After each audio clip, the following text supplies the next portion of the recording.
미국의 보험 정보 시간입니다. 파라모스 보험회사 뉴저지 리츠필드 지점에 다시 한 번만 다시 할게요. 파라모스라 그랬어. 네, 미국의 보험 정보 시간입니다. 파머스 보험 뉴저지 리츠필드 지점에 김상균 프로듀서께서 오늘도 도움 말씀 주시겠습니다. 먼저 인사 나누면서 유익한 나눔의 시간 갖도록 하겠습니다. 안녕하십니까? 네, 안녕하십니까? 지난 시간에 렌터카에 대해서 이야기를 했습니다. 근데 이제 우리가 짚고 넘어가야 될 것은 모든 사람들이 이제 내 잘못으로 인해서 무슨 티켓을 먹었다는 교통법규에 대해서 스피드 티켓을 먹었다든지 이랬을 때 항상 먼저 생각하는 게 보험료 인상되겠구나. 그건 내 잘못이니까 어쩔 수 없겠지만 네. 지난 시간에도 이야기했습니다마는 내 잘못이 아닌데도 불구하고 일단 내 보험회사에 연락하는 게 중요하다. 그리고 일단은 급하면 내 보험회사에서 처리해주고 상대방이 나중에 처리를 받는 걸로 하는 게 도움이 된다고 하는데 네. 우리가 별거 아닌 것 같아도 신경이 쓰이는 부분이에요. 일단은 우리 보험회사에서 돈이 일부라도 지불이 되면 일단 거기에 대한 인상이 된다고 생각을 하기 때문에 상당히 순간적으로 고민을 해서 잘못된 선택을 하는 경우도 많은 것 같은데 인상에 대해서 좀 간단하게 좀 그렇게 좀 짚고 넘어갔으면 좋겠어요. 예. 자, 우선은 네. 그 자동차 보험회사들이 각자의 그 스탠다드 레이트를 정할 때는요. 네. 과거에 그 경험을 했던 손실률을 계산을 하는데요. 네. 아무래도 이제 수익이 크다 보면은 전체적인 보험료 이제 하향하는 그런 현상이 나타나고요. 네네. 반대로 증가하게 되면 네. 보험료도 같이 이제 전체적으로 증가하는 그런 네. 일이 발생을 하고요. 네. 그다음에 사고 같은 경우에는요. 이제 보험회사들마다 약간의 차이는 있겠지만 네. 그 뭐 보통 뭐 3년에 한 번, 뭐 네. 4년에 한 번 이렇게 오래된 네네. 자기 팔러시 홀더들한테는 사고를 웨이브를 해주는 경우도 있습니다. 음. 그리고 보험회사들마다 또 기준이 약간씩 다 다른데요. 페이아웃이 나가기만 하면 올리는 보험회사도 있고 어떤 보험회사들 같은 경우에는 1,000불 미만은 그래 뭐 괜찮습니다라고 하는 보험회사도 있고요. 네. 예, 그리고 내 잘못이 아닌 사고에 대해서는 어떤 보험회사는 좀 너그럽고 또 어떤 보험회사는 그래도 우리 네. 보험회사에 손실이 갔기 때문에 그걸로 인해서 보험료가 증가합니다라고 해서 또 증가를 하는 회사도 있고 네. 굉장히 다양하기 때문에 어떤 그 정확하게 뭐 사고가 나서 얼마가 네, 올라갈 건 예. 예측할 수 없지만 네네. 어느 정도 심각하게 영향을 미치는지는 한번 그 가입하신 보험회사나 아니면 에이전트하고 상의를 해보시는 게 가장 적합할 것 같습니다.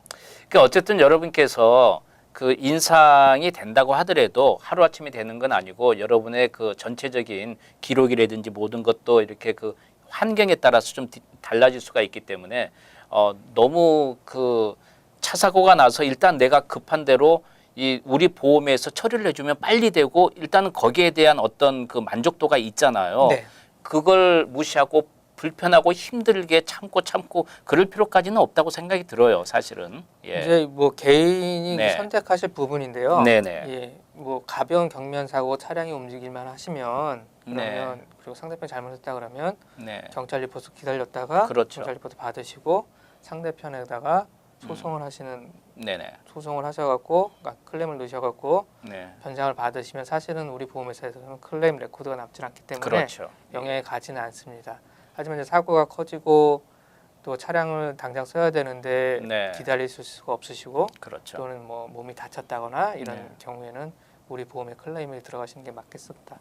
그러니까 여러분께서 간단하게 정리정돈을 하다면 내가 차 사고 왔는데 내 잘못이 아닌데도 불구하고 이 차 인상 안에 대해서 너무 이렇게 그 고민할 필요는 없다는 이야기가 내가 차를 운전할 수 있는 정도라면 조금은 불편하더라도 좀 미관상 안 좋은 미국에는 그런 차 많이 다니잖아요. 네. 보면 사고 났구나. 이제 그런 차들이 많은데 그냥 타고 다니다가 상대방에게 혜택을 받으면 이제 그로 끝나는 거겠고 이제 그렇지 않고 여러분께서 몸에 대한 어떤 좀 인체에 네. 문제가 생겼다든지 아니면 차가 움직일 수 없을 정도라면 거기에 대한 그 들어가는 비용에 비해서 차라리 보험이 약간 우리 인상되는 게 오히려 더 훨씬 나을 수 있다는 그런 이야기가 될 수 있겠습니다. 예, 알겠습니다. 그리고 이제 우리가 그 보험을 우리가 들 때 항상 이 시간을 통해서 이야기하지만 커버리지에 대해서 좀 이야기를 많이 합니다. 항상 처음에 할 때 싸게만 이야기를 해요. 그리고 이제 지난 시간에 한쪽만 들었을 경우에 양쪽에 들었을 경우에도 우리가 손실을 생각하지 않고 미래의 혜택을 생각하지 않고 너무 이렇게 국소적인 지금 한 달에 얼마를 더 내고 덜 내고만 너무 생각하는데 좀 그 커버리지에 대해서 전체적으로 이야기를 했으면 좋겠습니다. 어느 정도 적정선이 사람에 따라서 좋은지. 예. 적정선이라는 네네. 거는 현재 내가 갖고 있는 어떤 재산 정도, 네네. 예, 그리고 인컴 정도에 따라서 많이 좀 달라질 수는 있겠는데요. 그 기본적으로 우리가 그 보험을 가입할 때 대부분의 우리 에이전트들이 그 레코멘드 하는 어마운트는 네네. 그러니까 그 레코멘드 한다라는 건 최소한 이 정도는 가지셨으면 하는 게 네. 이제 신체 상해에 대한 책임 보험으로 한 사람당 10만 불, 아 예. 사고당 30만 불. 그리고 뉴욕, 뉴저지 같은 경우에는 이제 프라퍼리 데미지 같은 경우에는 아무래도 비싼 차들도 많이 다니고 그러기 때문에 10만 불 정도를 저희들이 최소한 이 정도는 가셔야 되지 않을까 하고 요청을 드립니다. 그러니까 여러분이 기본적으로 아는 게 10, 30, 10 이렇게 생각을 하시면 되겠네요. 예. 네, 예, 맞습니다. 예. 그럼 아까 이제 보통 우리가 10, 30, 10 하게 되면 이게 뭔지도 모르고 그냥 알겠습니다 하는 경우가 많은데 지금 아까 조금 전에 말씀하신 대로 처음 부분하고 중간 부분, 끝 부분하고 분명히 어떤 차이점이 있다는 걸 여러분이 좀 아셨으면 좋겠고 이제 이런 경우는 어떻습니까? 내 차가 아무래도 좀 고급 차라면 좀 더 달라질 수 있겠죠? 글쎄 그 책임 보험에 대해서는 어떤 고급차라 그래서 아니면은 네. 뭐 저렴한 차라 그래서 이렇게 달라질 수 있는 그런 성격은 아닌 것 그건 같고 아니고요. 왜냐면은 이건 누구나 이제 잘못을 할 수 있고 네네. 누구나 실수를 할 수 있는 거기 때문에 책임 보험 리밋은 좀 넉넉하게 가져가셨으면 좋겠습니다.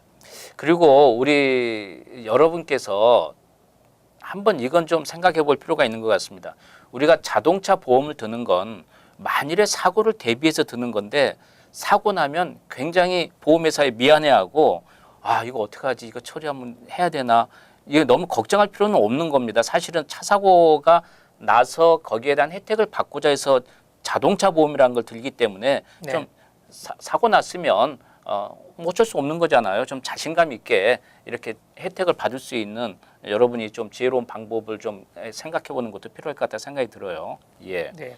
그리고 이제 우리가 보통 그 차를 원래 파킹하는 위치가 어디냐? 예를 들어서 이렇게 좀 한적한 그 지역이냐 아니면 뭐 대도시에 좀 사고가 많이 날 수 있는 그런 곳에 따라서도 좀 차이가 나지 않습니까? 어떻습니까? 예, 아무래도 이제 그 지역별로 차이가 많이 발생하게 되고요. 네. 쉽게 생각하셔갖고 뭐 맨하탄 지역에 파킹을 네. 하시는 거하고 오버나잇해서 아니면 저쪽에 그 나이아가라 폭포 있는 버팔로 지역에 차량이 주차되어 있는 거하고는 아무래도 그러겠죠. 가격 차이가 많이 나겠죠. 네네.